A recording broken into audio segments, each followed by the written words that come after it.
Hello and welcome to a short presentation of Minimages, a new turn-based deck-building roguelike. You're controlling this guy here over on the left, and your mission is to kill this guy here over on the right. And the way you do this is that you move around and you play cards. So you're able to move up, down, left and right. You don't want to move right though, because if you move to this panel, it will push you right back. And you don't want to move to these purple panels either, because they'll actually hurt you. So what we want to do is we want to look at these cards. Like this is the cannon one. It deals 1 damage 3 times. And we also have this barrier, which will absorb damage 1 time. So the enemies, they don't have cards, they have fixed attack patterns. So this guy, he deals 3 damage and pushes the target 1 space back. Not too bad. We'll counter it by first putting up a barrier and then hitting him in the face. He's gonna hit us in the face twice.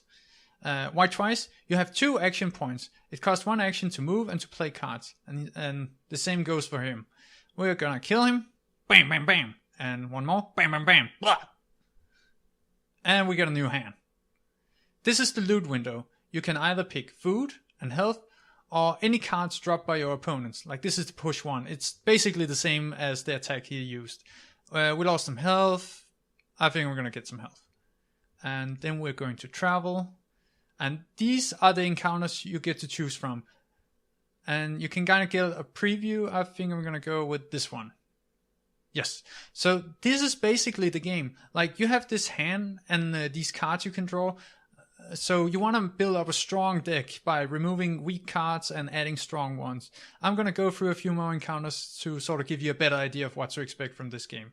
Okay, so we got this bee called the Shocker 2. He deals a lot of damage straight ahead of him. And we got this Prophet. He deals a lot of damage and does it randomly. So the way we can counter this is, first of all, we can steal these 3 panels. Like that way it will make it harder for him to hit us. And then we're going to move up here, because then the Shocker, he can't hit us at all. There's no place where he can stand while he'll be able to hit us. We're going to move ahead. And as you saw, all these green panels disappeared. That's because he deals fire damage. When you deal fire damage to a grass panel, the grass disappears and the guy on it takes double damage.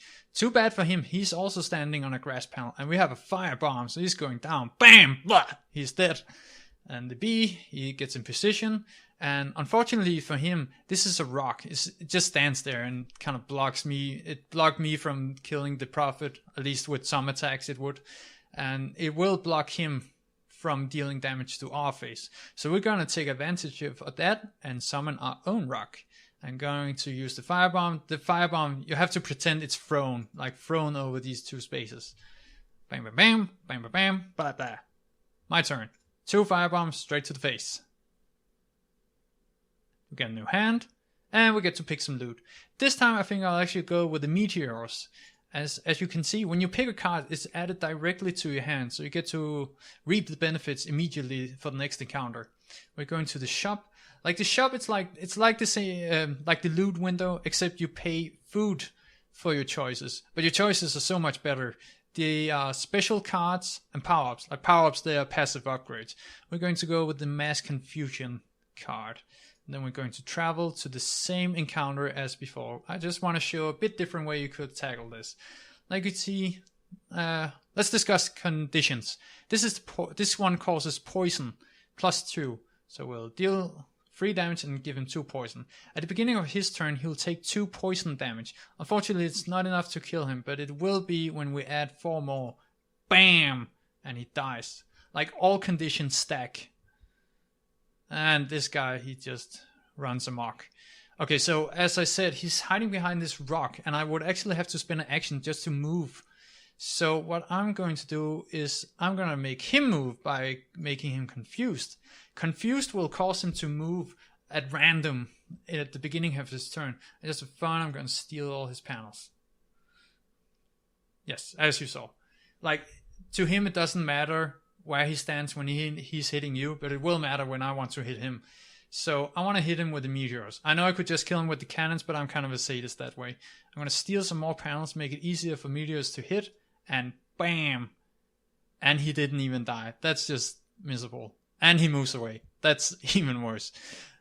Okay, I'm just gonna walk down and shoot him. Don't judge me. Okay. Let's pick some food. I don't want any of these cards. I want some food. and I'm going to travel to this encounter. This is a bad encounter, by the way. Like, I'm standing on poison panels, and he's standing surrounded by health panels. If he moves to any of these panels, he will actually heal. So I'm standing on crap, and he's standing on, I don't know, health. So the way you can ruin his day and help our own a little is to use this card. It will change all his panels into poison. So now we are both very badly off. Except I also have this card, which will turn my panels into holy panels. Holy panels will actually reduce all damage by, well, half. I'll take half damage, is what I tried to say. Okay, so this card is kind of interesting. It will cause me to, or it will make me charge forward and deal 4 damage per move. So it would deal 8 damage to this panel. Unfortunately, it won't hit him, but it will if I first steal this and then charge. Wow! Bam! 12 damage right in the face. And he faces me, and I'll just kill him like this. Yes. Good job, me. Okay. Same old. I'm just gonna pick some food. Going to the shop. And this time I think I'll just pick these padded shoes. They causes poison and lava panels to have no effect. No idea how padded shoes does that. Don't question it. Travel. And we're going to, like, these, they don't look too exciting. I think I'm gonna stick with this one. Your turn. Thank you. Okay. This is the Dirtbag. Not a very PC name, but what he does is that he deals 2 damage and fills deck with junk. That's not a good thing.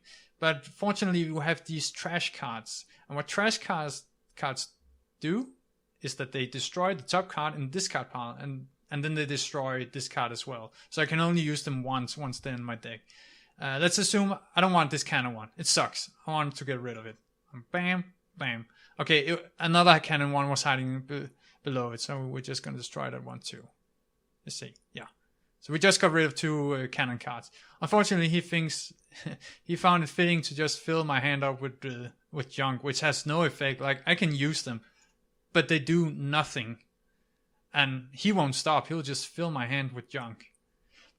Okay, so why is this bad? Obviously, it's bad because they don't do anything, but also because I'm going to manually draw, and then I'm going to shoot him in the face. He's going to fill my hand with more junk. And then when my hand is full, his junk cards will actually go directly to the discard. So why is it bad to have these junk cards? It is because when I draw one card manually, my discard pile gets reshuffled and it becomes my draw pile. So at some point, I'm actually going to draw the junk he put in my discard pile. And that is why you also want to use the trash cards, kind of to rid your deck of bad cards. Yeah, that's the game. Thank you for listening.